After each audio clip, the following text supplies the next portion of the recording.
Hi, I'm Joan, the Crepe Queen, and today we are going to make the most amazing batter for perfectly golden crepes. Now, whenever I'm making crepes, I like to think in terms of a liquid level, a flour level, and then an oil level. Let me go through the ingredients and then we'll whip it up. I've got a half a cup of water. I've got 3/4 cup of whole milk.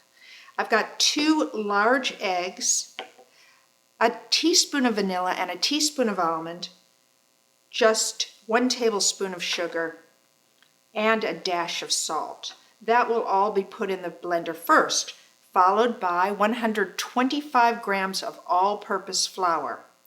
I like to use King Arthur.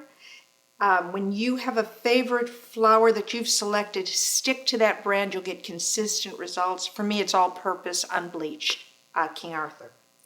Finally, I like to use European butter. This is 3 tablespoons that I've melted. And let's go and make some fabulous crepes. So we'll put in our liquid ingredients first. 1, 2, and 3. Boom. Now your flavoring, I like to blend vanilla and almond. You can go just vanilla, just almond, orange extract, whatever suits your fancy. Or if you're making a savory crepe, skip the flavoring completely. I always put in just a dash of salt, whether it's sweet or a savory crepe. But this one's going to be sweet, so I'm putting in just a tablespoon of sugar. It won't be overly sweet, but just a little accent. We're going to put our lid on the Vitamix, and here goes. Just whirl it around. How easy is that? Next, we're going to put our flour in. And let's do a pulse. 1, 2, 3. Perfect. Finally, the last layer, and that's our European butter. Once again, we'll do 3 pulses. 1, 2, 3. Great. Now we've got a lovely batter. However, it's going to get lovelier. What I want you to do is I want you to rest your batter for at least an hour so the gluten relaxes. If you've got a busy schedule like me, make it 24 hours in advance. Put it in the refrigerator, let it rest. Then the result is going to amaze you. Now that you've let your batter rest at least 1 hour or overnight, pour 4 tablespoons of this velvety batter into your pan. Hear that great sizzle? And round you go to make a perfect crepe.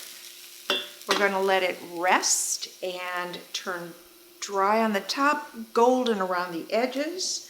Just watching it now. I do like to twist the handle after about 10 seconds for even heat distribution. It's starting to dry out now. A little bit lacy, so I've got a little bit of extra here. Just going to fill in those holes. Perfect. Let's give it about 15 more seconds and we're going to flip. Now I have a whole collection of spatulas, and I'll be talking about these on Fridays when I do tips and tricks, but I like a very thin edge and a flexible spatula. I'm going to twist it one more time. I always tell my students you can peek, but you cannot poke. What I mean by that is you can very gently take a look underneath. We've got a gorgeous crepe. So I'm going to go all the way under, flip it over, and give it a shake. And if you have Teflon hands like me, just push it.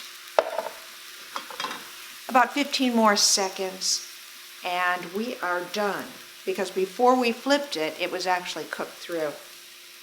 I think we've got a beautiful crepe. Are you ready? 1, 2, 3, and we're done.